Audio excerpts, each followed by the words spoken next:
This podcast is part of the Big Heads Media Podcast Network. Go to bigheadsmedia.com for more great podcasts. There went the neighborhood. Door-busting sales. Carmageddon 101. All that and more. Cody, are you ready to blow shit up today? Time to get chucked up.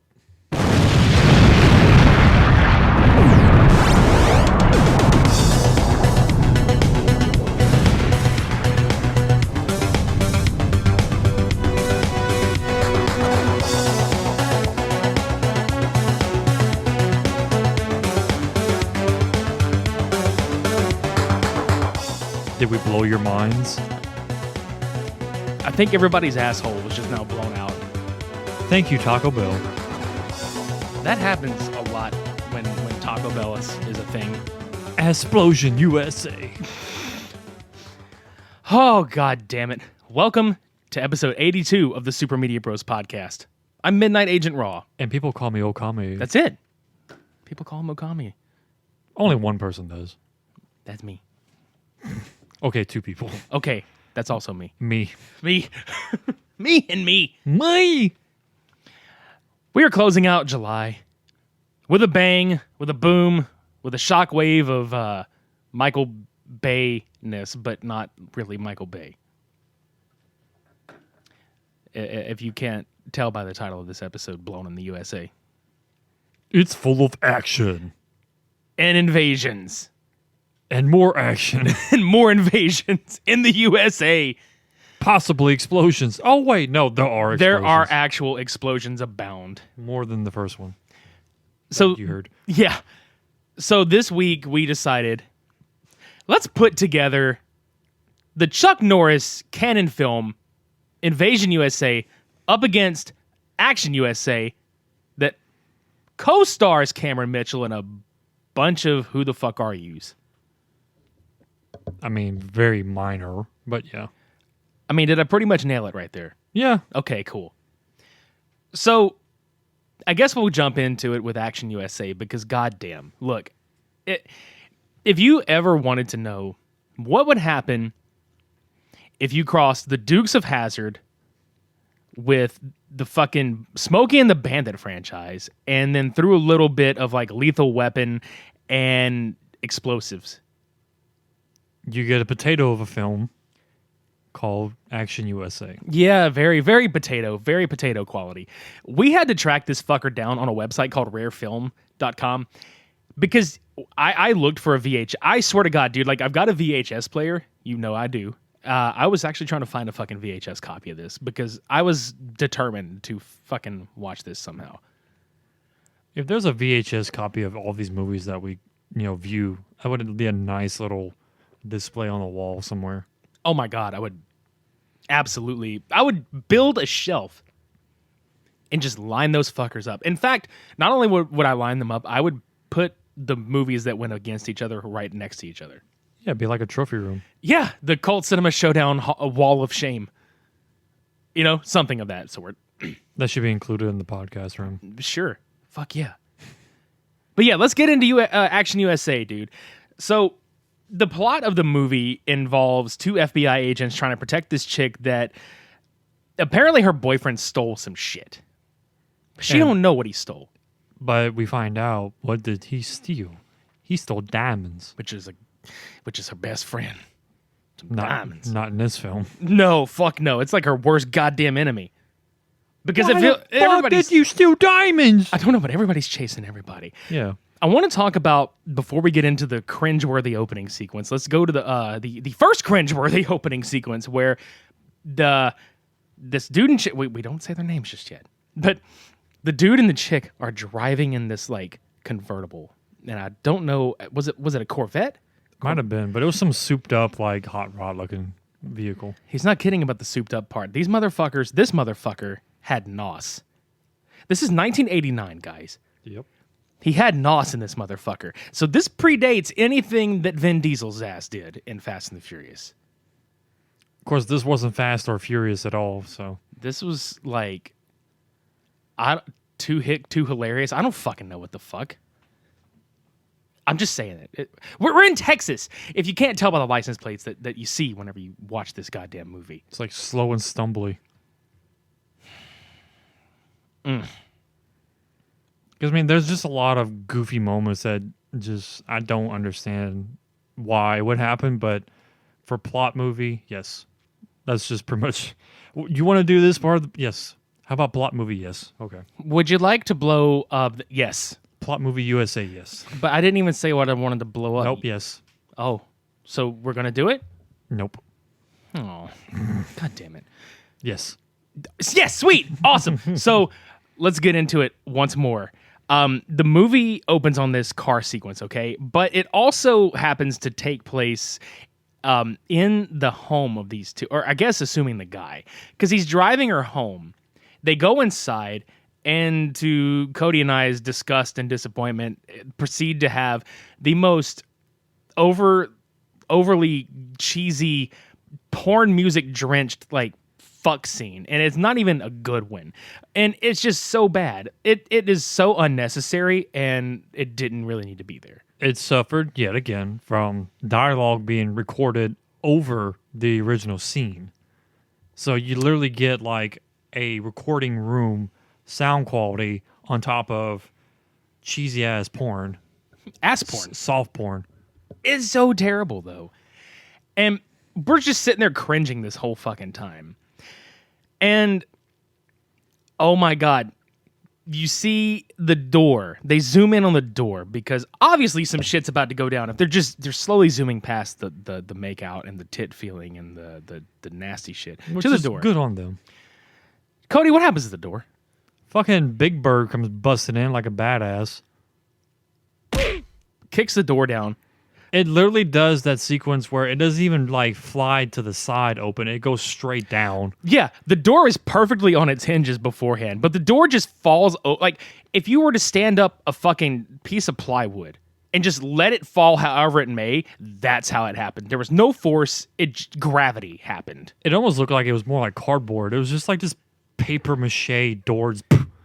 It's like he breathed on. Like, no, here's a good representation.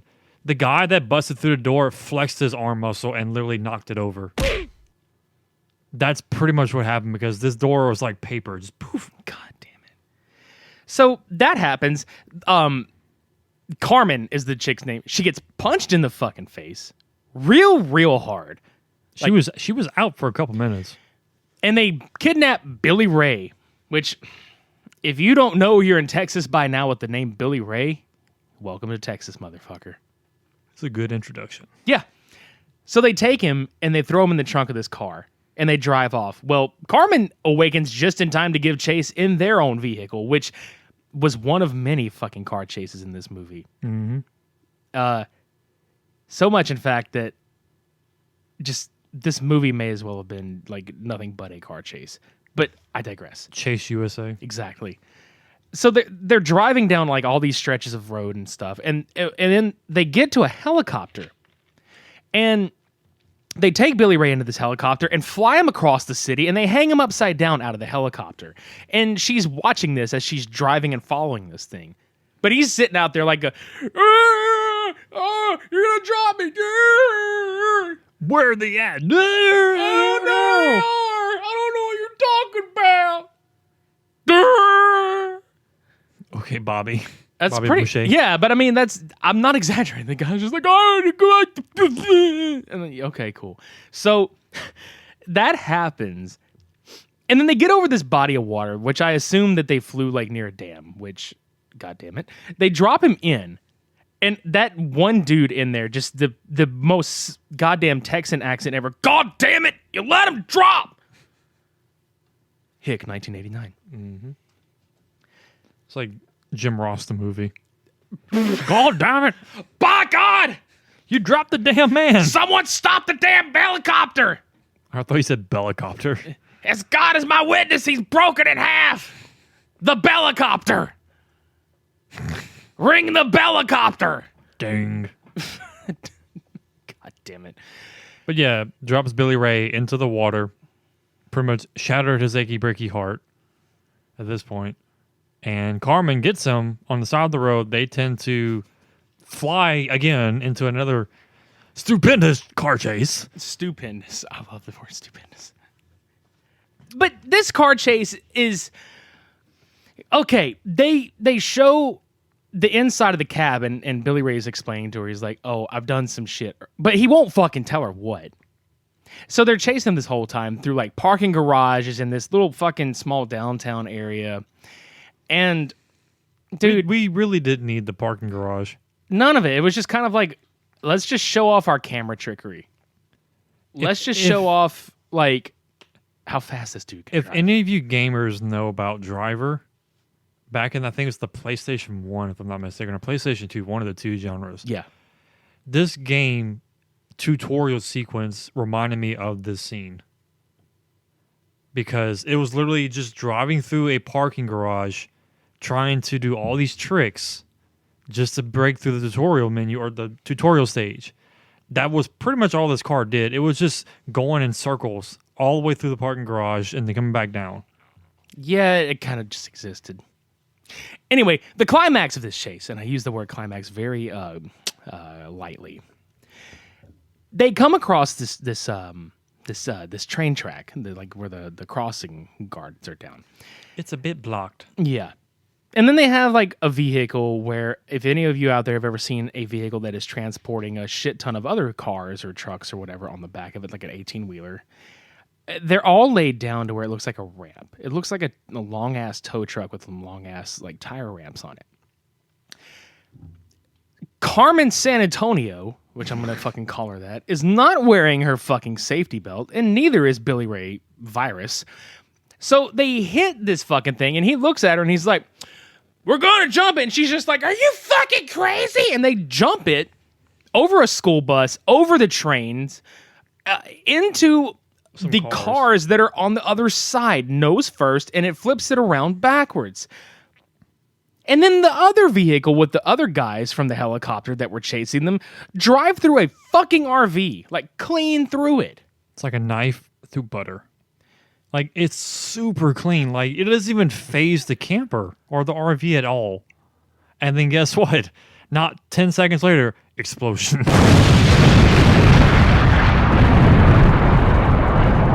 Multiple angles, making sure that we get the full effect. This camper exploded. Did you get it from the back? Now we did. Did you get it from the side? Yep, we did. What about from up above? God damn it. All right, cool. We got it all. But we didn't get it all. No. Because somehow every fucker in these two cars lived to tell about it. Especially Carmen, who in one part of this car chase was ass out of the door. Yeah, because I forgot to mention that. Before they hit this ramp, her door got torn off by the other vehicle. So she should have doubly not fucking lived. Especially how that car like turned in midair and hit literally hit the cars like that. Just, so they get him out of the car. They get Billy Ray out of the car. And they're next to this like culvert somewhere. And they fucking shoot his ass. Like, there's just no questions. Like, oh, you done fucked up. But I think it's hilarious because when he gets shot, he's like, "Motherfucker!" And he just gets shot. And then he just flails down this little embankment. Then she's all crying.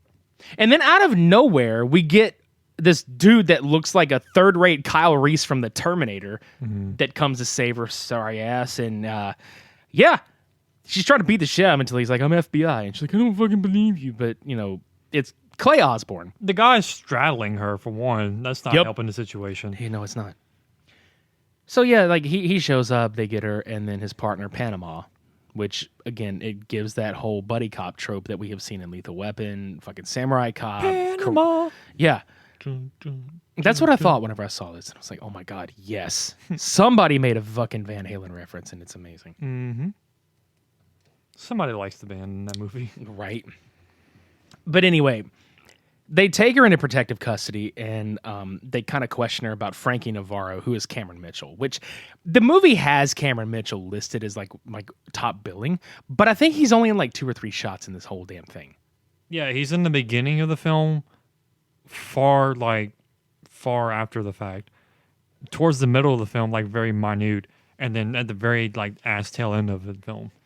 Not very long. Yeah, but I mean, we get enough to suffice. It's Cameron Mitchell. I'll watch anything that motherfucker's in. Even low blow. So anyway, they're from this hotel, so they call their captain, or they call Sheriff Pritchard or whatever.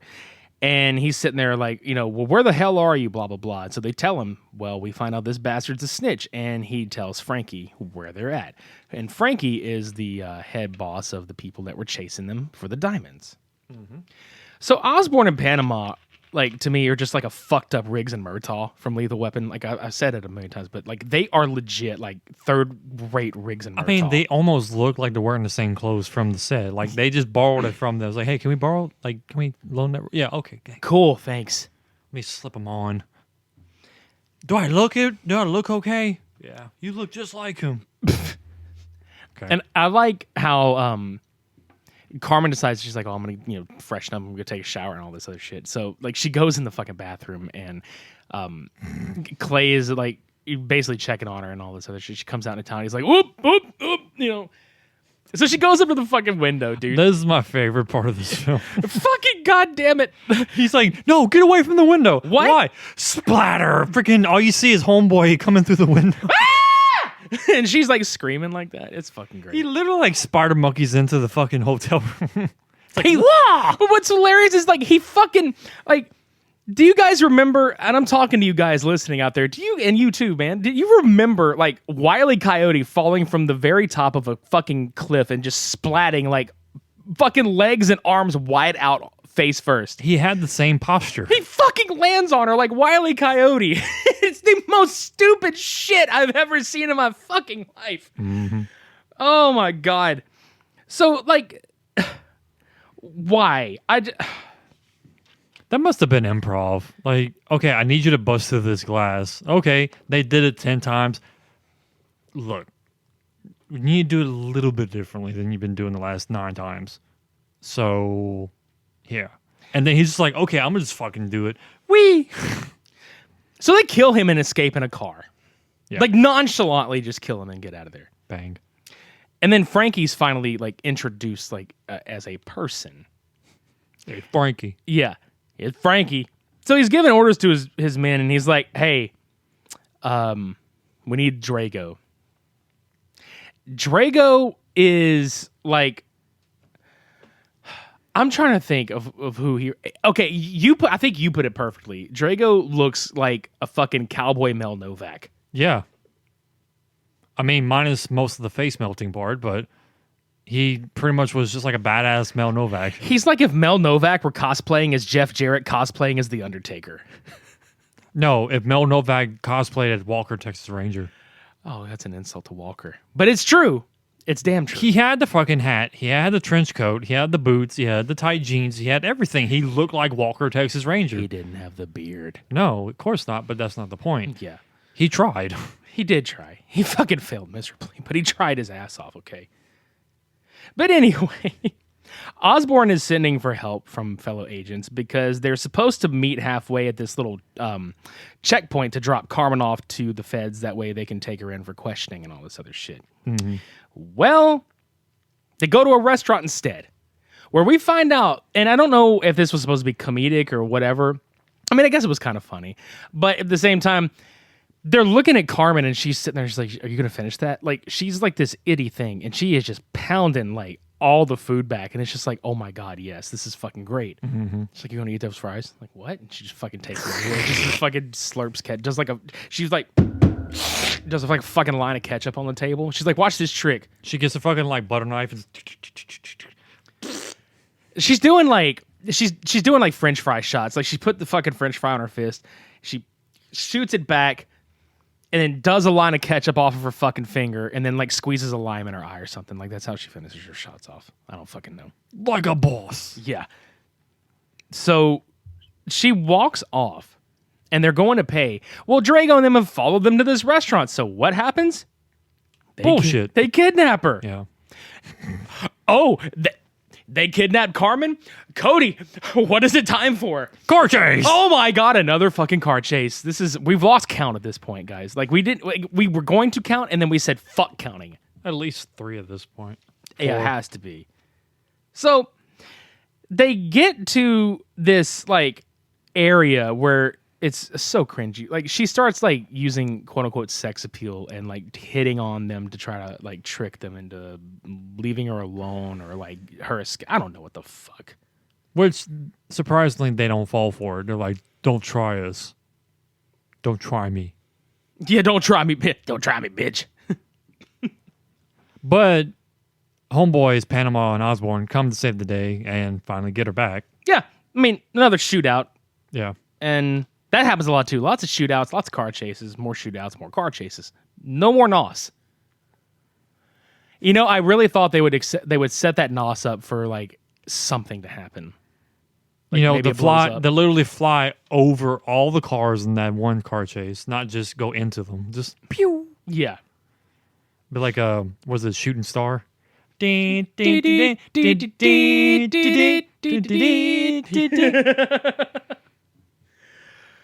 Oh no. Anyway, like so they get her back and they drive away. And they wind up getting to this farm that apparently Carmen remembers from Billy Ray mentioning like in the car chase from earlier. What was it, a Big D Ranch? Yeah, something like that. Something with a D. I'm trying to fucking remember if I even did I write that down, because I swear to God, like the name of the ranch was pretty goddamn funny. I think it was like Big D or Double D Ranch. Yeah, something like that. It was pretty funny. Yeah. But anyway, like they get more random information from her, and they wind up finding the diamonds in this this windmill, and they leave. Oh, and guess what? Another car chase. Who'd have thought? Why do we have so many fucking car chases in this movie? I mean, you got to get to that checkpoint. I don't want to get to the checkpoint. Can we just get to the end of the film? That's what I'm saying, dude.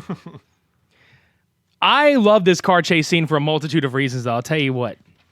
What made me laugh the most was Drago, okay? So they're shooting at each other out of the windows and shit. One of the dudes that's driving the fucking vehicle drives alongside of the guys, and Osborne reaches out and shoots one of the fucking tires out.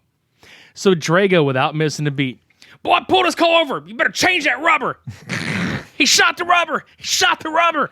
Shot out the rubber. He shot out the rubber. Go change the rubber. What the fuck? Who knew Texans were so contraceptive mindset? I don't know, dude, but it was just fucking hilarious. He's like, "Hey, change that rubber." I'm like, what? It's like a latex, Change that rubber. It's like a latex tire. Yeah. And then all of a sudden, Firebone. yes. And then all of a sudden, as if the script was like, this movie is just not fucking country or racist enough. Let's go to a fucking bar called the Melody Ranch. It's a honky-tonk bar. It looks like if Yesterday's and Cowboys, which for those of you that don't live near where the fuck we're at will not get this reference whatsoever, but for those of you that have been to South Louisiana, you know what we're talking about. It looks like Yesterday's and Cowboys had just like bastard child of a bar. Yep. Cody's just shaking his head because he knows. Unfortunately. Yeah. But it really does. It looks like any like two-step saloon bar that you would go to. And there's, of course, a live country band on stage and all this other shit. So Panama, and he is obviously uncomfortably the odd man out at this place. He's the only black dude there.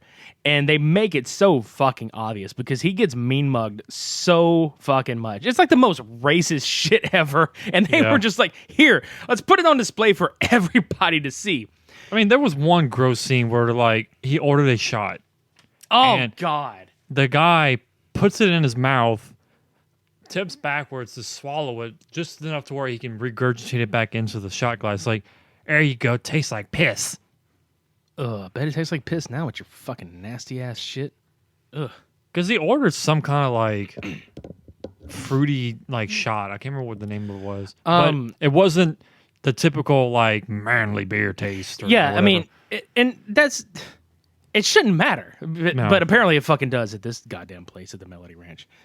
But yeah, that fucking happens, and there's the fucking bar fight breaks out because of this, and then Drago had shown up, and Panama gets just tossed around, and I mean tossed the fuck around, dude. I mean like picked up, like the Incredible Hulk could have just yeeted this motherfucker into like this wooden paneling and just that lattice looking shit. yeah. Now during all this, they're waiting on Carmen to get out of the bathroom, okay? Where in the world is Carmen Sanantonio during this whole fucking thing? She's singing on stage. With the band. Nonchalantly, she's up there. She should be running for her goddamn life. She sees the fucker in the audience. Mm-hmm. But she's singing on stage with this band. And her dudes are getting just beat the fuck up in the crowd. There's huge amounts of fights happening. This is so dumb. And she obviously, is just being a shit at this point. I mean, she looks at the singer. She's like, yeah, like harmonize. Like, I have so many problems with this. Like, this is all just filler at this point. That's what I mean. It's so much filler, but the problem that I have with it is like, who would buy this is actually happening? If you don't come out and say that this is supposed to be like a spoofy comedy, who the fuck buys this as serious? Mm-mm. Not I, sir. Not I. But I mean, if this is an actual representation of most of Texas, then come on. It's not. Well, some of it is accurate, but not all of it. But like, this is just like, it's a slap in the face, man. Yep. Don't insult my intelligence. Any fucking way. They beat the shit out of Osborne and kidnap him. And then Panama and Carmen haul the fuck out of there. Well, their car breaks down. And yeah, because that was what they went in for originally, was to get water for the radiator. Yeah, that's right. That's right. So I would also like to point out, again, what a waste of Cameron Mitchell this movie was, man. Because I think he just existed to yell and shit. Yeah, he was like a grouchy old man just bossing everybody around. That's all he did. That must have been the easiest paycheck ever. I mean, just star power alone was like, yeah, we'll just put him in a couple of scenes. Dude, as long as we can say that we have Cameron Mitchell in this movie, it's going to make sense in the long run, because if we put him in the top billing, people will come see this movie, and bada bing, bada boom. Bada bing, bada boom. The trucks and cars go boom boom. I don't fucking know. That boom boom pow. Shit. But any fucking way, so that happens, and they roll up on these fucking Mexicans. Panama and Carmen roll up on these Mexicans, which again was another totally racist fucking scene. They need a vehicle. They roll up on these people, and Panama is like, hey, I'm an officer. I need your vehicle. So they obviously don't speak English. And they fucking run. Because they thought he was immigration. Yeah. And then he's like, no, wait, hang on. And so finally they get a truck. And then they wind up fucking running into Drago and Osborne and everybody at this gas station. Just by, Harry, hey, what are you doing here? Hey, I was just getting a fucking Snickers. What were you doing here? Yeah, Carmen walked down, was trying to get Panama's attention, and she was like, it's Drago! The plane! The plane! The Drago! The Drago! So, hey, what happens after that? Car chase! Oh, no! Yeah. God damn it. This is the car chase that is probably the most infamous in this fucking film, okay? They get to this, I don't know where the fuck they're at in this movie half the time. Fuck?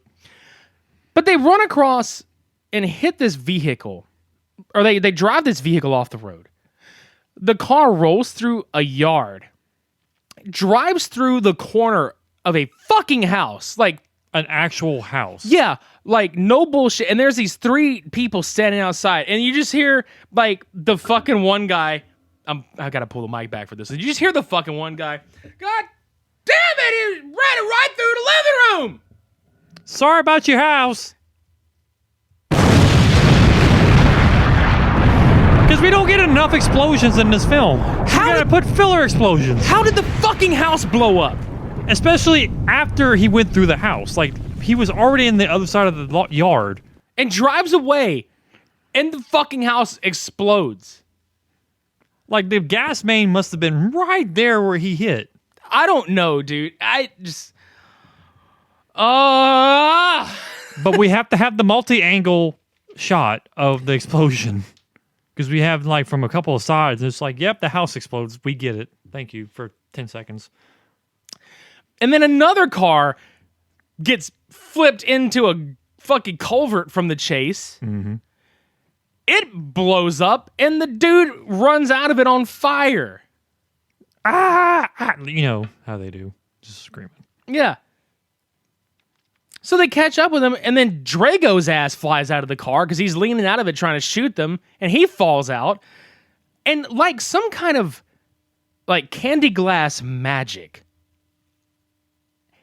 they sit up out of the back glass window. Yeah. What was it, Osborne? Yeah, Osborne. I couldn't think of him for a second.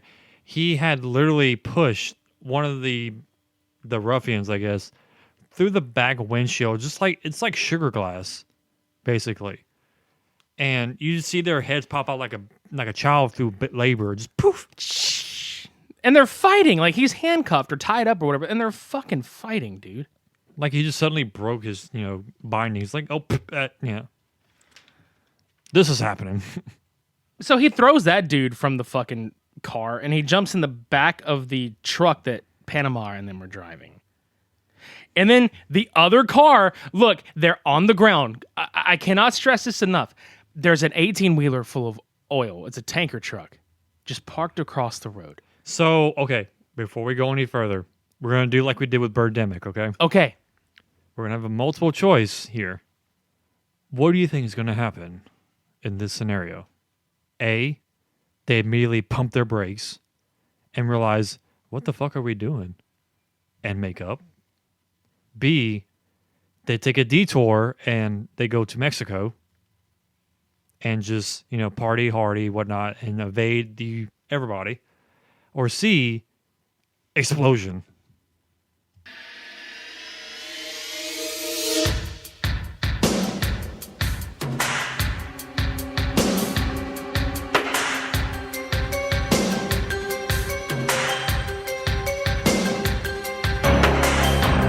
Tonight on Unsolved Mysteries, find out what happened in Action USA when the chase that went awry went so wrong. The answer is C. They fly it into a fucking tanker truck. How? Because when it hits the truck, it's not even straight on like he drives into it. The car is like already in midair and turning. Like it's gonna fly into it in a spherical motion. I fucking give up. I kind of hope that they had gone to Mexico and just forget all the past. I do too. Take the diamonds and just sell them to whatever black market is available out there in Mexico and just be like, hey, fuck everything. Yeah, exactly. What the hell is going on? So Panama's in the hospital because he got shot during this whole fucking thing. The next day, Drago shows up next to Carmen in bed, which is fucking creepy because how did he know where the fuck they were? I thought this bitch done died on the side of the road. He busted his rubber. Better fix that rubber. Maybe that's just like his power source is He fixes rubbers? He has like a rubber already attached to him. If he busts it, that means he dies. So to kill him, you have to bust his rubber. Mm-hmm. Oh, that makes so much sense. That's funny. Because he didn't die being flown out the vehicle. He's probably been shot a couple of times we even aware of. And guess what? He's alive. He's still pumping. So Pumpy Drago, I must break you. I must bust you. I must bust you. I must rub you. I must rub her. Really wrong.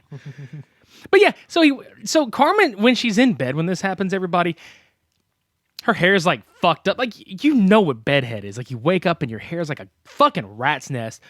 Well, the next shot is them leaving the hotel. Dude, she is not only dressed in the same shit she had on yesterday, she is fully done up with makeup and her hair is perfect.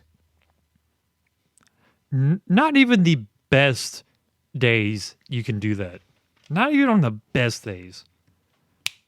I'm perfect now. Like, what? What kind of fucking sorcery is this?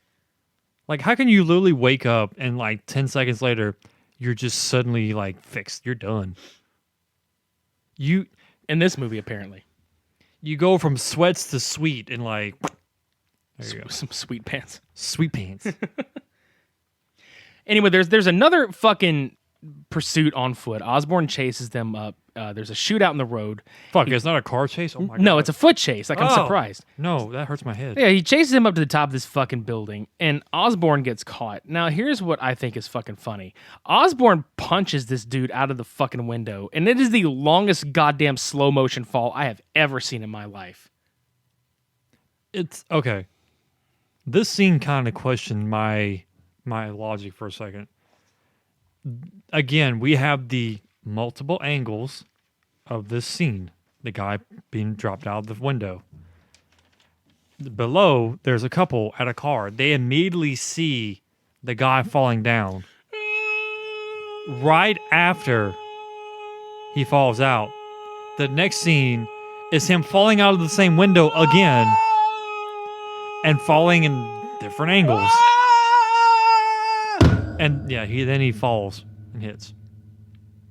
He bounced off the roof of the car. Like, if you're falling from like 20 stories up, don't you think you'd like Joe Pesci it a bit from Home Alone 2, where he implodes the top of the car?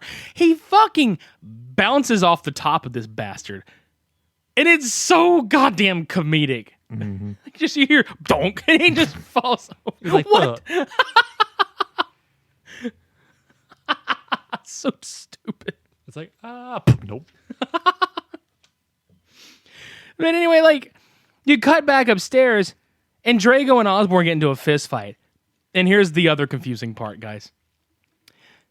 Carmen hits Drago with a fucking flimsy board. I'm talking, it looks like an IKEA shelf. It's so flimsy, okay? Let's not forget the nails. There's some nails in there. Oh. Like 2. Well, she hits him with this fucking thing. And he runs away. Like a bitch. Like, he's got a gun on him. He's got a knife on him. He's already beating the shit out of Osborn with his bare fucking hands. She hits him with a fucking board with some nails in it, and he runs the fuck away like a goddamn pussy. She busted his rubber. It must have been somewhere on his shoulder. Stop looking over your shoulder.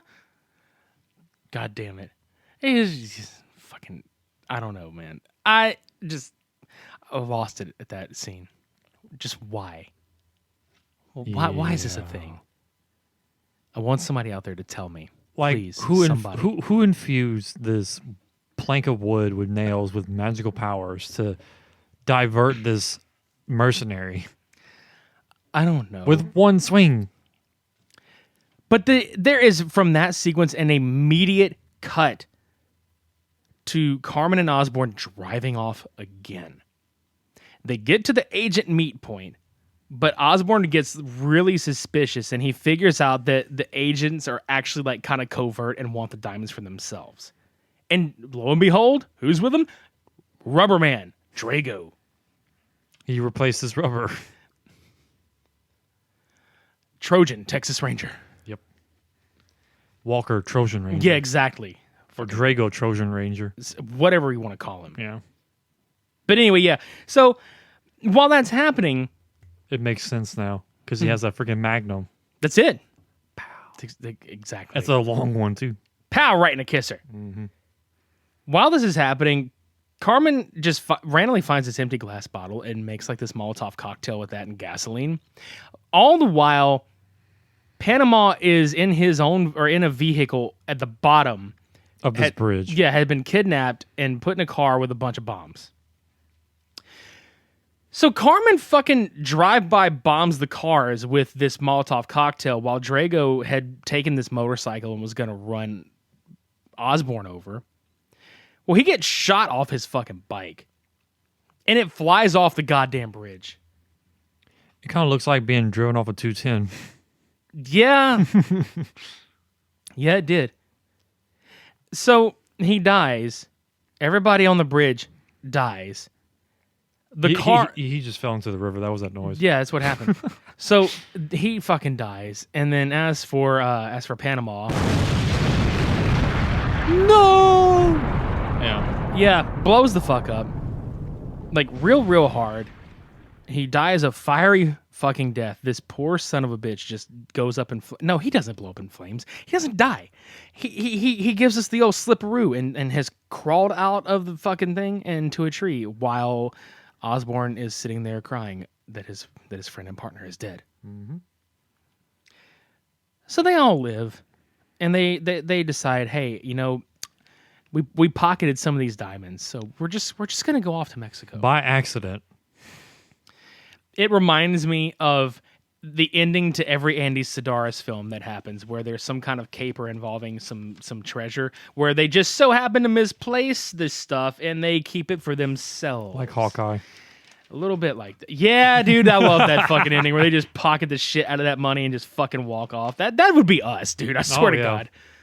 Some hot ass money. Well, guess what? It's ours. It's our money now, bitch. Yep. And that's Action USA. Yay. Action US, yay.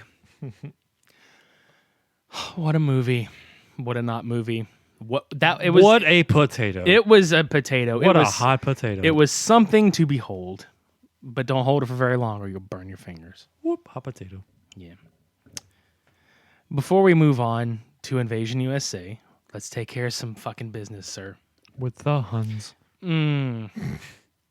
Ladies, gentlemen, boys and girls, children of all ages, and if any children are listening to this podcast, what the fuck is wrong with you? Sorry. Just, you know. Did you know that if you're listening to this, you can get paid to listen to this? I was waiting for the explosion for the mind blown. Oh. Ah, there we go. Oh my God. Delayed reaction. Delayed reaction. But yeah, mind fucking blown. You can listen and get paid on Podcoin. How do you do it, you ask? Oh, I got an answer for that. Podcoin is an application that you can find on your smartphone. And it's free. You can download it in the App Store on Apple, or you can get it on Google Play on Android.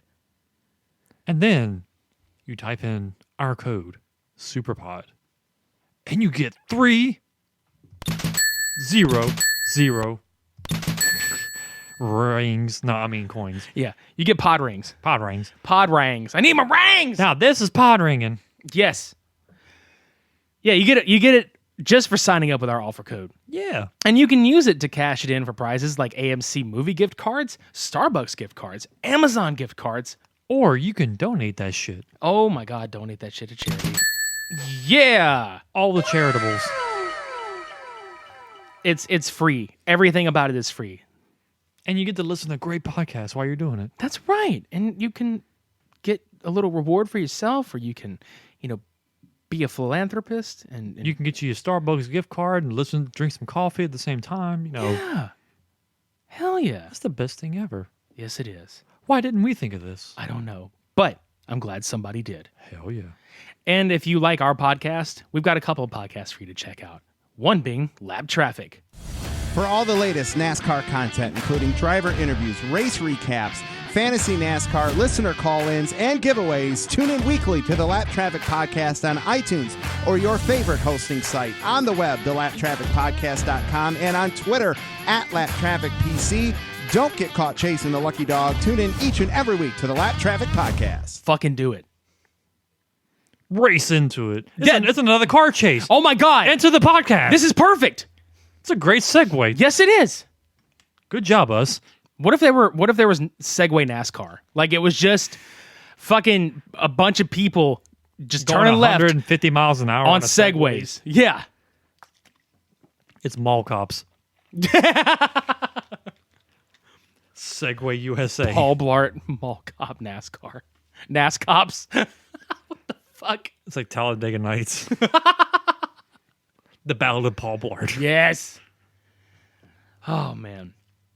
But if any of you out there like music, but you like your music on vinyl, and you're just a stickler for that sound, there's a podcast for you.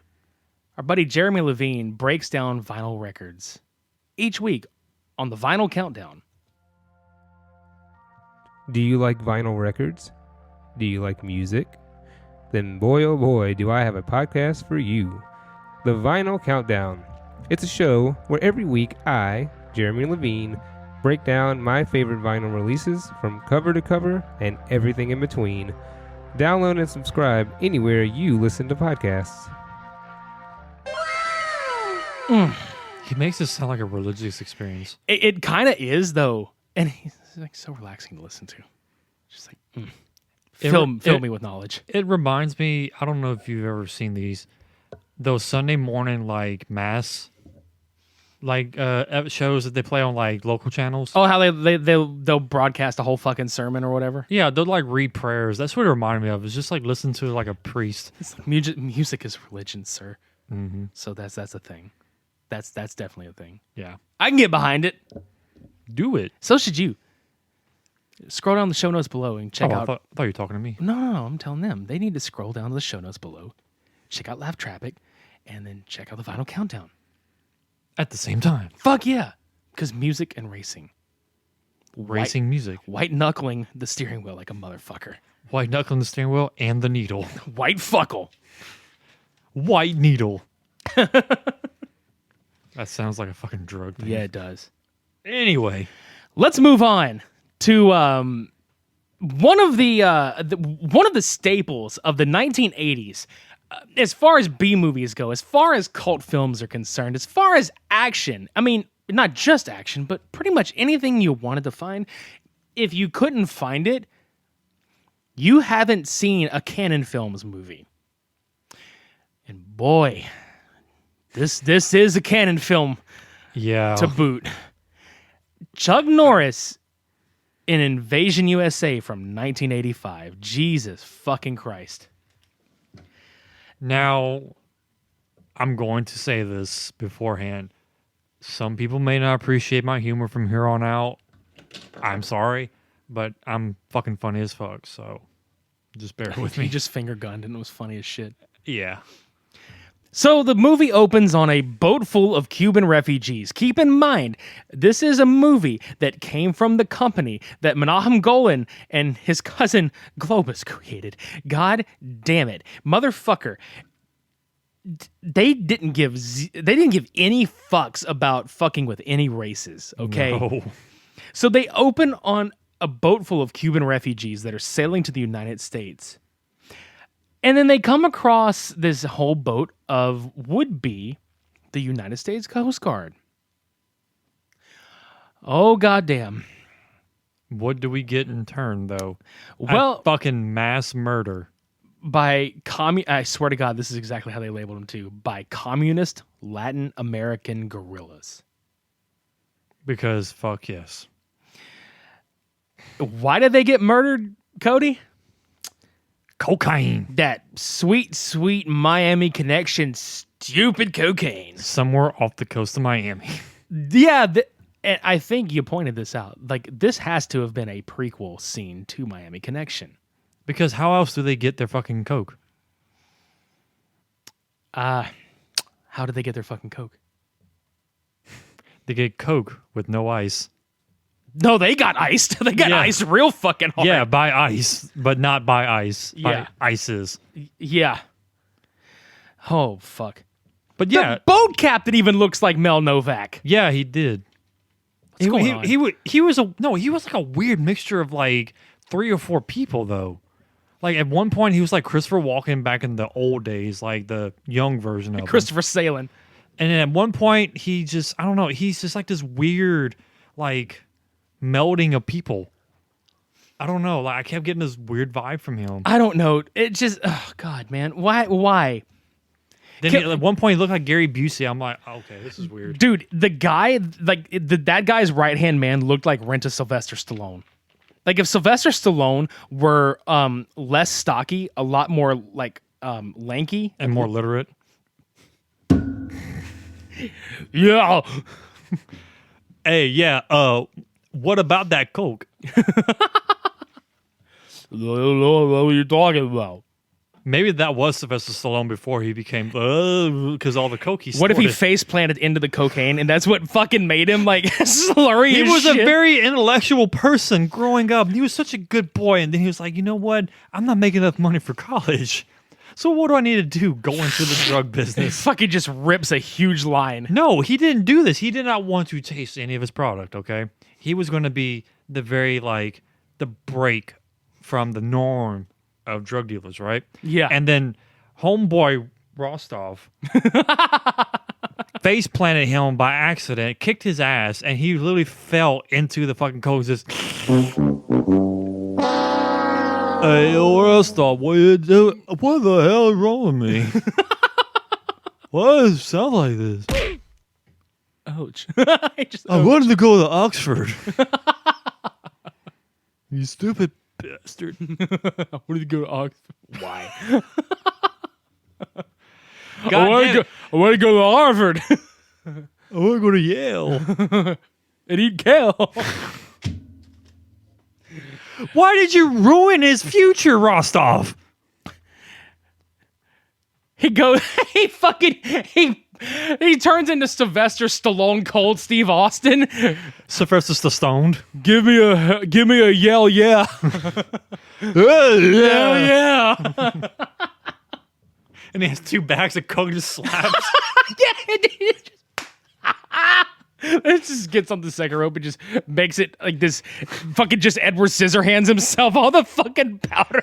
It's like watching Al Pacino getting punched in the face and he's like, hey, my little friend. Oh my God. Thank you, Rostov, for ruining Sylvester. And somewhere in Miami, a shit ton of police are on the dock investigating this shit. And so they open this fucking door to this boat and it is just piled with bodies. Just there's bodies the fuck everywhere, dude. It reminded me of like a BDSM gone wrong. You know, just tidy whities and everybody's blood. Big drug sale, man. Gone wrong. Man. Big drug sale, man. No, it was on a boat, so it'd be big drug sale marine. Gone wrong. Yep. Marine connection. Oh, no. So like, we get that kind of shit, and we cut to Matt, who is played by Chuck Norris. Somewhere in the Everglades of Florida. Wrestling a fucking alligator. Looking just like the Kmart denim tuxedo special Steve Irwin. No, take Billy Ray Cyrus and put him in Steve Irwin. That was pretty much what he looked like. With a beard. I mean, he was growing the mullet. You saw the mullet. I mean, it was happening. So that's pretty much Cyrus. Yeah. That kind of is just like, okay, here's this character. This is what he does. We don't know who he is yet, but we know that this is Chuck Norris and this is what he does. So this next scene is something that when we watched it, Cody and I both just had the whoa factor, because if you can successfully get the both of us with a whoa factor in a movie like this, you've hooked us line and sink. So the drugs are brought to this fucking cartel dude by Rostov in exchange for weapons for the communists. There's a chick in the room. There's a dude at the desk. There's a bag of cocaine on the table. This chick is just snorting this fucking coke like through this metal like golden straw. No, I think it's like a silver straw or something. It's like some kind of metallic color. Yeah. And suddenly he fucking Jokers from Dark Knight this bitch right into the table and just slams that damn thing in her nose. Bruh, like, he fucking pounded her head into that table like a basketball. It was fucking insane, because when she, like, she doesn't fall over and die. She flies back up, and you can see the edge of the thing sticking out of her nose, and there is just blood just pouring out of this bitch's nose. I'm just thinking, basketball stoned. I got a basketball stone. I got a basketball stone, oh, baby. But yeah, deals with that shit. Do you remember us talking about some dick mangling on the Dream Chaser episode that was going to happen? Okay. So he fucking shoots the chick, right? Yeah, I mean, he fucking, yeah. No, he punches her. He punches her and then grabs homeboy, puts his fucking handgun in his pants and shoots his dick 3 times. and then drops his ass to the ground. And then and then throws homegirl out the fucking window. He fucking Mick Foley'd her ass like in The King of the Ring 1998 off the top of the Hell in the Cell out of this goddamn window. Holy shit. Like, no fucks given at all at this point. And he grabs the bag of Coke that he had and walks away. Like a goddamn gangsta, because he fucking is. The manager of that little hotel or that building, whatever. Let me speak to the manager. He goes upstairs and he's just like, oh, there's dead people. He grabs the other bag. He grabs the other bag of cocaine. He just hops and skips up like, oh, I got some. I'm like, whoop. She's all hopped. He's all hopped up again. Yeah. So then they cut back to Matt, who obviously is in an Everglades swamp. Somewhere in Everglades. This dude in a suit shows up to his fucking house in the middle of the night and just walks on in. Like, who the fuck does this to Chuck Norris? You don't walk in Chuck Norris's fucking house unannounced in the middle of the night in the Everglades where there's no electricity. That is the worst part. The first part of this is, why are you in the middle of the Everglades in his suit? No light source whatsoever. You stupid. Then you're going to meet Chuck Norris. I mean, you're definitely fucked up there. You stupid. If the gator don't get you, he will. You stupid. But you yeah, nasty. he basically knows about Matt, or he worked with Matt. I forget at this point. I don't care. He's trying to pull him out of retirement. And he wants him to take off Rostov. And he's like, yeah, now you want me to. You should have let me do it before. Yeah, because didn't he have a flashback right there? Yeah, because there's a sequence where Rostov was going to blow up this embassy of people, which for some odd reason, the guards look like safari people from like the 1900s. Yeah, like the tan helmet looking hats and everything. Yeah, they look like they're about to go on a fucking, savannah safari. Just, backpacking in the good old outdoors. That's right. That's right. But who comes to save the day? Matt does. Yeah, he points a gun at his head and he doesn't fucking shoot him. He just like kicks the shit out of him. He's like, no, Rostov. Yeah, just right in the fucking head. No fucks given. But then Rostov wakes up from the nightmare, because apparently this was a nightmare. Yeah. And he's tripping out. He's like, I need to kill him. I just got roundhouse by Chuck Norris. I gotta kill him. He kicked me. I gotta kill him like that. Yep. Real hard. Can we talk about the pet armadillo that he had? Dude, that was the best part of the film. Yeah. He was so cute. Yeah, he was. He was just like the best little baby armadillo ever. And wasn't it at this point he was cutting wood? Yeah, but I want to go back to that dream sequence because we kept talking about this. Anytime Rostov is in a fucking room with any of his guys, and it's just them, it's obviously their base. They're not being spied on or anything. Rostov has to talk like this because apparently you're supposed to whisper in every fucking dialogue that you have. He woke up out of that dream and he's always like, I'm so tired of shitting my pants in my sleep. Because of Matt. I mat my pants. He made me chuck up my pants. My ass chucked a bunch of shit. Yep. Why do they all whisper when they talk when they don't fucking have to? This is the chainsaw sequence where he is cutting the wood. So he gives a nice little smile to his pet armadillo and revs up the chainsaw and just starts, cutting firewood. He just starts Phil Swifting the fuck out of this wood. Yep. And in the distance, we have airboats. Yeah, doggy! That Phil Swift put together for the guys. That's right. And who's on these airboats? It's Rostov. And all the other motherfuckers with him. So I forgot to mention Matt's friend John Eagle, that is an airboat instructor. Who, I forget who he reminded us of. Oh, home dude from Phantasma. Phantasm? Phantasm. The tall man? Yeah. Yeah. He totally looks like him, dude. And it's just fucking hilarious. It's like retirement, for him in the Everglades. Yeah. I'm tired of killing people. Yeah, he just rolls around on a fucking airboat in the Everglades. But anyway, he goes there and he sees these people about to invade Matt's house. So he goes to draw his shotgun, but they just blow him away. Invasion. They blow him the fuck away, dude. Yeah, freaking just shotgun to the fucking chest with the other guys, and then he gets shot. Oh, and what happened? Oh, and Chuck Norris dives out the window because what happens?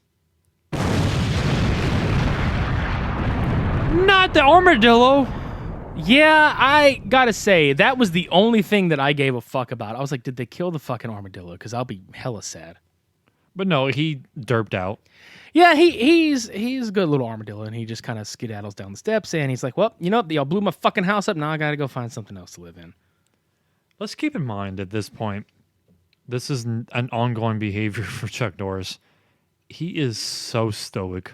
The entire, time that he has any camera time. Because when he goes to grab his friend from the airboat, Who is dead. he puts him in the middle of the house, covers him up with a rug, and burns him. And I thought of two things watching this. One, the scene in Wayne's World, whenever Wayne has that kind of dream sequence where his whole house explodes and he's carrying Garth out, and he's like, "Why, God? Why?" He carries John into the house just like this, like you said, and he's gonna burn him. But the second thing I thought about was him sitting there. John, how could you have done this? How could you have committed homicide? I can't believe you've committed homicide. I cannot believe you've committed homicide. How could you have done this? I can't pull you out of this one. After all that we've been through, I cannot pull you out of this one, John. Chuck Breen. Yeah, he gives the whole fucking Neil Breen speech from Yeah. Fateful Findings to his ass, and it's funny as shit. He has the right mentality just by looking at him. Just like, yep, I can't believe you've done this, John. I can't believe you've done this. Just the fist beard comes out. Oh, Wake up. can't believe you've done this. But no, yeah, he pretty much just leaves the Everglades, goes to John's airboat tour place, and gets on his truck, the Chuck truck. Yeah, the Chuck Norris. Yeah. Dude, that John Eagle guy had everything. He had a boat thing. He had a restaurant. He had a merchandise store. He had this whole thing planned out. I feel bad for the guy. Yeah. But let's talk about how this couple is just randomly making out on the beach. And one of the dudes from the Gorillas walks up, or that he's letting them in to clear the beach, basically. And he just fucking stares at them. Well, you're missing a key point of this film, okay? He's proceeding to walk up, and you see nothing but feet, and you literally see the couple making out, right? Yeah. My immediate reaction was him to sit there and just go, because you only see his ankle, feet, and, that's it. All you're going to hear is...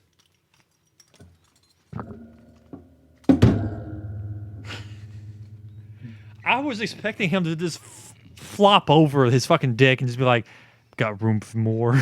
I'm Chuck Norris. But no, he fucking shoots with a silence pistol. Yeah. Yeah, that was a mind-blowing orgasm for that guy. Poor bastard. So all these ships just roll up to shore. They've got this portable TV, and this guy's just sitting there just chuckling at the fucking TV and all this other crap.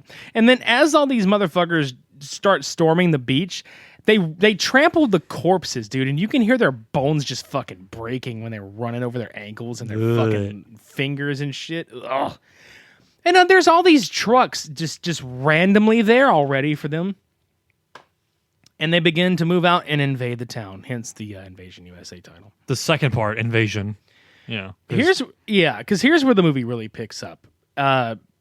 So Matt showed up to the beach in one sequence, just seeing what the fuck happens, but he just vanishes into thin air when this one reporter goes to look for him. Mm-hmm. Hey, cowboy. Yep. Poof, I'm gone. Just ghosted your ass. Chuck Nopus. Exactly. Then the Gorillas start blowing. Dude, look, they blow the fuck up out of this neighborhood, and we're some sick fucks. Okay, so we're sitting there.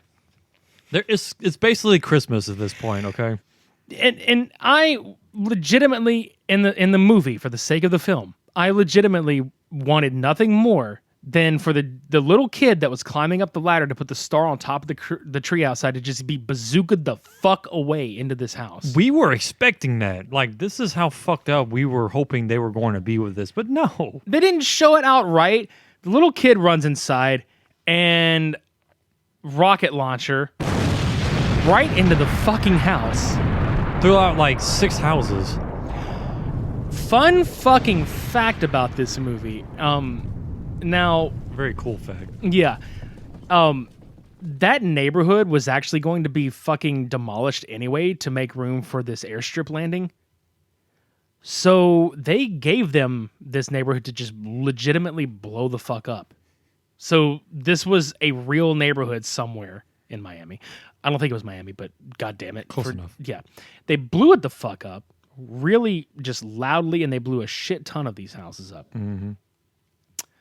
So it was pretty amazing. But yeah, the guerrillas basically incite an all-out race war in the streets because they are dressing up as police officers, and they roll up to this Cuban gathering in like a restaurant or something. And they proceed to like pretty much hassle the locals, and then they end up shooting most of them. Very graphically, I might add. So what happens when the actual police show up? All the locals just give them shit, throwing rocks, cussing them, Laughing at them, everything. blowing them up. Not really blowing them up, but yeah, they're fucking with them, and they're pissed because they just had their own people gunned the fuck down. Yep. Which I don't blame them at all. No, me neither. And then you see Matt in his Chuck Norris just driving through this real slummy area, which, dude, you made me fucking laugh at this. So fucking, he's driving through and you see nothing but like urine in the streets and like fucking, it looks like the worst part of town. It's just the slums. And Cody just looks, he's like, oh, it's New Orleans. It's no lie. It's no lie. It's no lie. Have you ever gone down Bourbon Street the wrong time of day? This is pretty much what you envision. I am not fucking with you. Invasion U.S.A. And I have so much respect for the city. Don't get me wrong. I love New Orleans. But there are parts of that town that I would not recommend going down. Not even in broad daylight, dude. No, because I'm going to tell y'all a story. There was this one time I went, and pretty much a large portion of Bourbon Street was nothing but these strippers out in the open in like noon, just wanting people to come into their clubs. And I'm talking about any kind of stripper. It doesn't matter who, gender-wise or trans or whatever. They want you to come in here. Yeah, in many ways. Yes, sir. This was pretty much like that moment. I was just like, oh, fuck, it's a flashback. But then it was also combined with that part of Bourbon Street you don't want in the middle of the night where you might get fucking knifed for your fucking 2 cents that you have in your hand. Yeah, because some of these people were running up to his truck and slamming on it like just, what the fuck what do you want? What the truck do you want? What Yeah. the chuck? Fuck. Chuck. And meanwhile, he still has that stoic face. Then he goes into this bar, and all of a sudden, it's Roadhouse. Yeah, he gets hassled by the, I don't know what the hell this dude is. He's like a Like a freaking doorman. bouncer or doorman or something. But he's like, hey, I don't know you. He's like, well, that's good because I don't know you. No, I don't think you understand. I don't know you, so you need to tell me what you're doing here. I got business. Well, you can take your business elsewhere unless you tell me what you want. And he grabs his hand. He's like, let me ask you something. And he just squeezes his fucking hand with the beer bottle, and it's just like one. Yeah. And he's like, that's what I thought. Don't fuck with the chuck. No. That dude does boat flicks every day. Right? So he rolls into this place with more titties. I can honestly say that these were titties that were supposed to be there because they're in a strip club. Yep. Again, New Orleans. Yeah. Then there's this random sex scene in a bar because he's trying to question his friend about Rostov or whatever. But elsewhere, there's like a sex scene happening where one of the dudes is like fucking this chick or trying to. So Matt just rolls up in that motherfucker and stabs his hand into that desk that's just right there. His And- hand is already broken up, by the way, and he stabs that same fucking hand. So these other two guys come up to fucking defend him and his honor or whatever the hell. And one of them's just a big ass, like muscly dude with no fucking neck and a cue ball head. And I just love the line that Chuck gives him. I'm going to hit you with so many rights, you'll beg for a left. What? It's Chuck Norris, man. So he could literally say like a paper blowing in the wind, and I would buy into it 100%. There was one line he said, is like, you're really annoying me right now. Or something like that. Like he said, do not come in here again. Because there was that one guy who's just like, literally like, no, let him go. And it's like, That's it. Yeah, same sequence. Yeah, because he's like, you know, you're really annoying me right now. yeah. And then he comes back with reinforcements, and he just one shot this fucking beefcake like in Dude, he Sparta kicks the shit out of that guy. Mm-hmm. And then, to top it off, the guy that he stabbed in the hand, he takes his other hand, he pulls the pin out of a grenade and keeps it like in his hand. And he's basically tells him, he's like, you're basically just like, you're going to die, But no, he says, if you make it out of this one, tell Rostov I'm coming for him. That's it, yeah. Well, the guy winds up... Well, I forgot to preface this because this is actually kind of funny. So whenever they go inside, there are these two dudes that are polishing the shit or waxing the fuck out of this convertible, this red convertible. When this guy throws that grenade out of the window to save himself, the grenade flies into this car and blows it up. And dude is just pissed. Let's talk about the mall sequence, my friend. Oh, this is so fucking funny. Now, another fun fact between, and we'll get to it at the end, between the mall sequence, the neighborhood explosions, and the final battle, which lasted for like several fucking minutes involving a shit ton of like war machinery and everything, cost this movie $5 million. So you just think about that next time you see something like this, especially if you see this movie. That's $5 million worth of like explosions and tank rentals and shit. Jesus Christ. So the mall happens. There's the Rent-A-Stallone fucker walking around because he was on the beach earlier and got this fucking bag of like, it looks like a gift bag from somebody. He leaves it on the floor and this fucking dude is chasing, Sir! It's a good Samaritan. Got your bag, sir! Isn't your daughter gonna miss her gift? I thought this was her teddy bear for Christmas. He just like hauls ass. Like he power walks through like most of this part, and then he tries to evade by going through like a Christmas display of like Santa, and he tries to get tackled by the mall cops, right? And all of a sudden, like 3 or 4 of the gorilla people just like drop and give like unload guns to everybody, basically. Dude, it was so fucked up. Because like the guy that dropped the bag off treated that bag just like a dad that goes to get fucking milk and just doesn't come back. Pretty much. So everybody gets gunned to fuck down, yeah. And then Chuck Norris just, you know what? Let's just drive my truck through the fucking mall and possibly run motherfuckers over, but I don't give a shit at this point. He don't give a truck. Yeah, he doesn't. And this shit is kind of like this whole sequence that happens is like the Blues Brothers on fucking meth, okay? So they are just like... On coke. Yeah. Yeah, John Belushi. So they're fucking... Yeah, exactly. So they are just parading through this mall, fucking it up 9 ways to Sunday. There's this like Nissan truck that is supposed to be like a giveaway vehicle in the mall. It looks like one of those racing rally trucks. Yeah, and they fucking hotwire it or whatever. And so so Matt decides, hey, I'm going to chase this fucker, and he chases him out of there in this vehicle outside because he gets like on the truck and gets thrown off of it when they go through the front of the glass. Mm-hmm. So he hijacks this other convertible. This chick is the reporter. Yeah, the reporter's in it too. So they're chasing him with this fucking like. He has this grenade and he just like throws it in there. Drives them and hits them into a fucking car parking lot, dude. Just... I mean, because at this point, does it even matter? Were you not expecting this? If you weren't, where the fuck have you been the last hour? Yeah. So needless to say that Rostov is pissed off, and he's whispering again. He's so fucking mad. God. His name should be pissed off. Well, he gets spit on. Somebody spits on him, and then he just shoots this guy right in the dick. Mm-hmm. More dick mangling. Just, cringe. So now, this is where the film starts to get, like, a little more fucking crazy. Yep. So the National Guard just start to roll in. Matt rolls up and just murders these bastards in disguise outside of this, like, area that they're protesting. They're dressed up as the National Guard, okay? So he gets intel on Rostov, who's about to bomb a fucking church. This may be one of the greatest fucking lines in this movie. They roll out this briefcase-looking sized bomb to set at the steeple at the door of this church.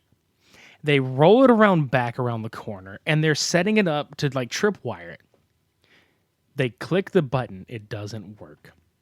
And they look up in the air, and Chuck Norris is on top of this fucking building next to them where this little alley is at. He's like, didn't work.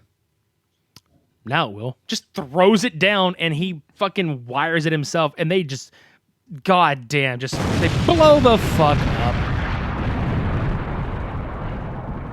And all the people in the steeple are just like,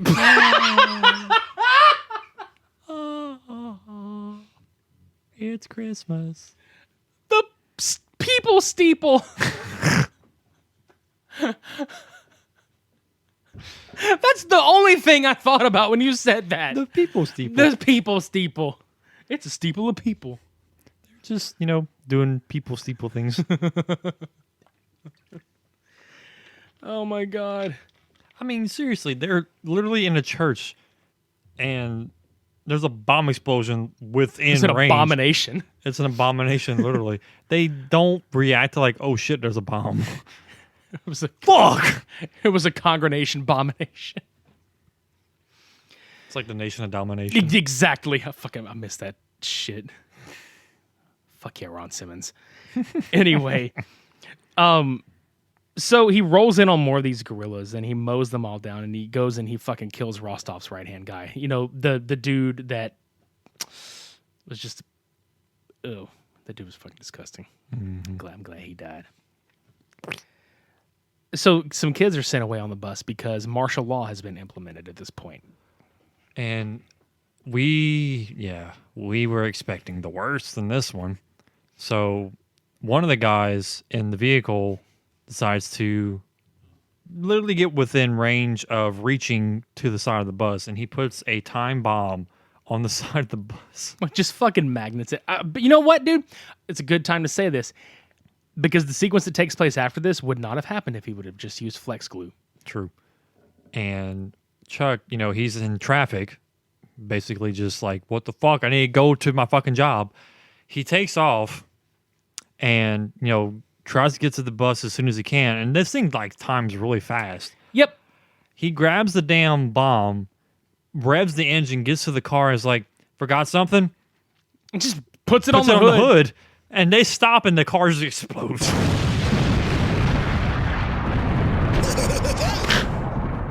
That's Chuck Norris laughing as he leaves. Yeah. Chuckle Norris. Do you think he would really laugh like that, or would he just go, No, it'd be so much better if he laughed like hysterically. I want to hear Chuck Norris belly laugh, dude. That would be something to behold. Yes. Yeah, so the next sequence is him walking up to this empty carnival that has obviously been ransacked, and there's like bombs have gone off, and there's just destruction and death. And the agent that pulls him out of retirement has walked up to give him a list. He walks up and Matt gives him a list of things to do that he needs.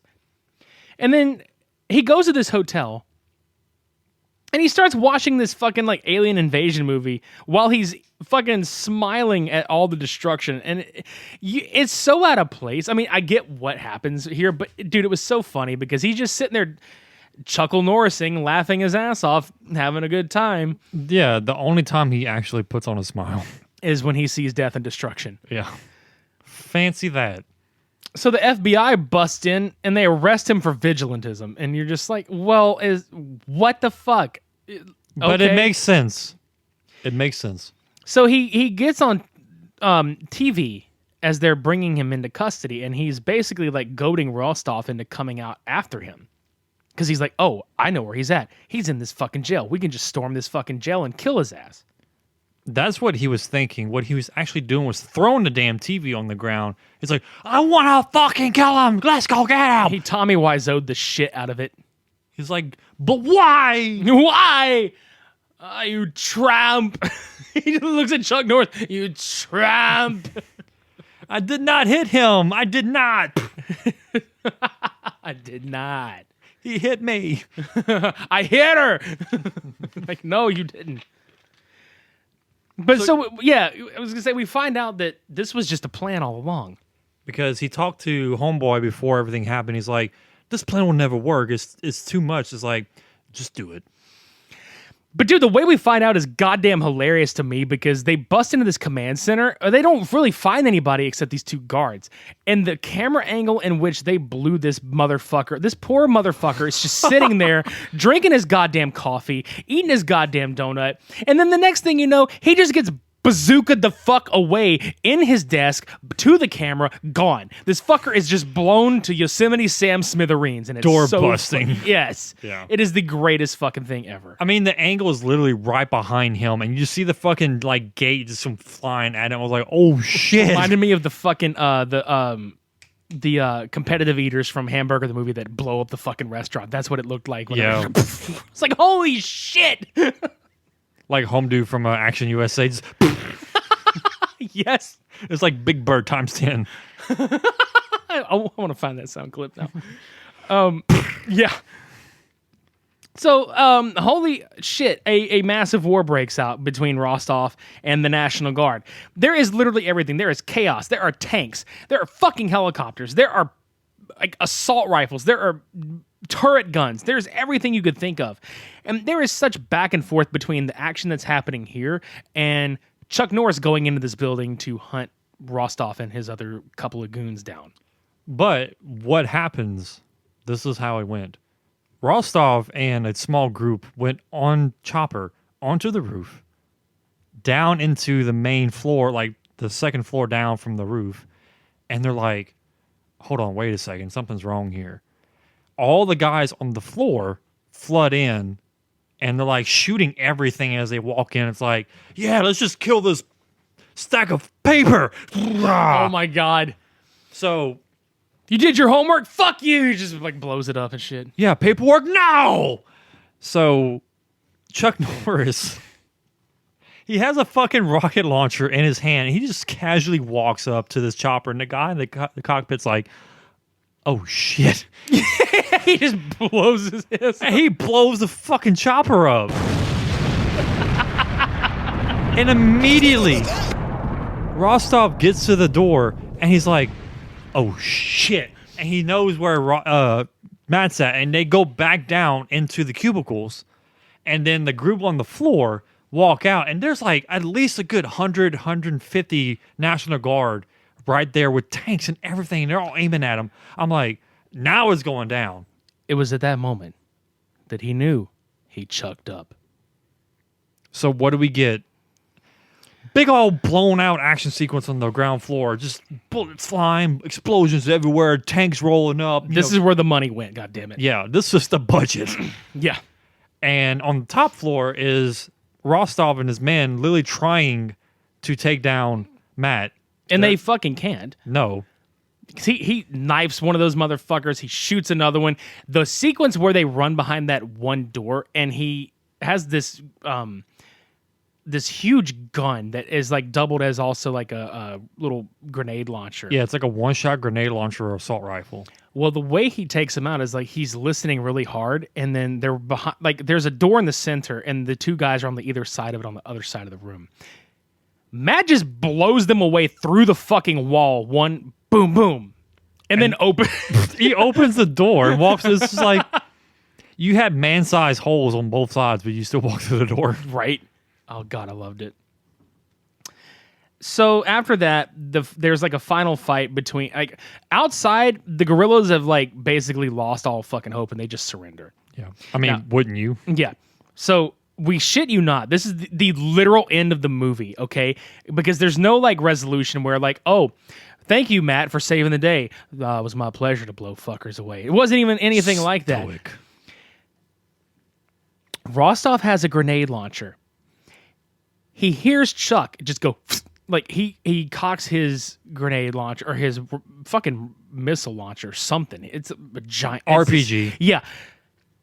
So Rostov turns around. Probably from where me to you are sitting, dude. Like Cody and I are probably sitting like not even 3-4 feet from each other. And just fucking Chuck Norris points that motherfucker at him and just point blank just blows him the fuck away. You see a fucking foot and the boot and like an arm fly out the window behind it. It's Just- just, It was like the Spirit Halloween store just like exploded. They just vomited all of these fake body parts out of this window in a fiery death. And the movie just ends on a still shot of Chuck Norris just being like, Chuck, yeah, I did it. I did it. Now where's my armadillo? My armadillo. Armadillo. And that's Invasion USA. If you haven't figured out who won by now with the tone of voice that we portrayed through most of this, it's Invasion USA. Yeah, this one was so just Clearly the goddamn winner. oh man. And it wasn't even that Chuck Norris is what sold it for us. I think that the amount of explosions, the production, because I mean, think about it. These were B movies, but like Cannon had some pretty like well shot movies, even if they were kind of schlocky or kind of like crappy or whatever. Sometimes this one was actually like fun to sit through. Mm-hmm. Boring ass story, mind you, but it was fun, and we were laughing through both of them. But we were laughing like hard at this one, just excitedly, just like yes, cheering the movie on, begging for more explosions. I mean, also Invasion gave us the oh fuck moments, like two of them. I mean, you don't get that very often in these. No, and that's what's exciting about it for us is this. Mm-hmm. That's all I got for this week as far as this movie goes. Same. We're gonna do a little catch-all next week. We're gonna get caught up on some stuff because we've been doing a lot of like the Cult Cinema Showdown episodes and a lot more of just kind of episodes based on like one or two subjects. We're just gonna kind of dive into what's happening right now.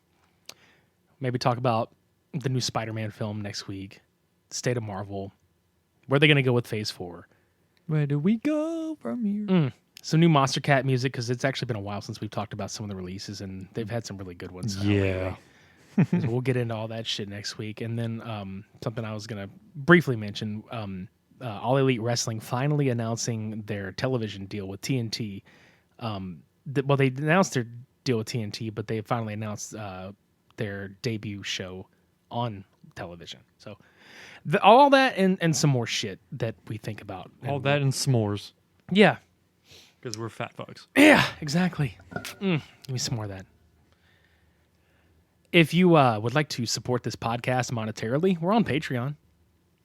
You can donate $2 and just support the show, help with production costs, or you can donate $5 and get some swag and some episodes. Which bonus shit. Yeah.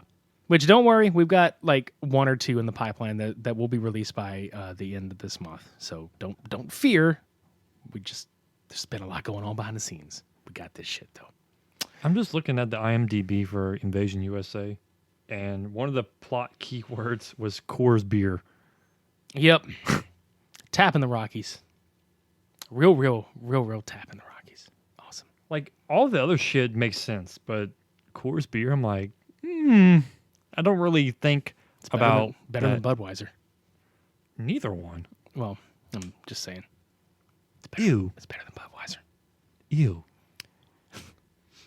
Go subscribe to us on YouTube. We actually talked about a thing that we want to do in a few months on there today. So, yeah. So be on the lookout for that shit. Prepare thy anus for that. Yeah, and just you can listen to us. I know some people listen to podcasts exclusively on YouTube, which is kind of cool. I can see that. So You see our big ass logo on your TV screen. yeah, some of them you see our faces with the logo. Some of them you just see us like underneath the posters of the movies we talk about. It whatever we feel like putting up that day. It'll be different every time. You want to listen to past, present, and future episodes of us? There's a site for that. Yeah. supermediabrospodcast.com for past, present, and future episodes. They're all there, archived for your pleasure. Boom.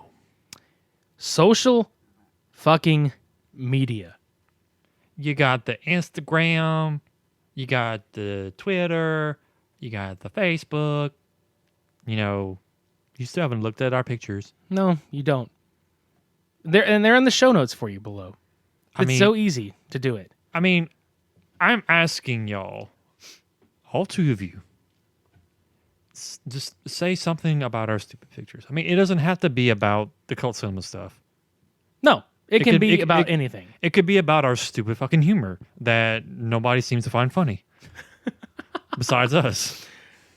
It could be, whatever you see just like tickles your funny bone fancy and be like, I'm gonna just put you suck here. These two motherfuckers. Yeah.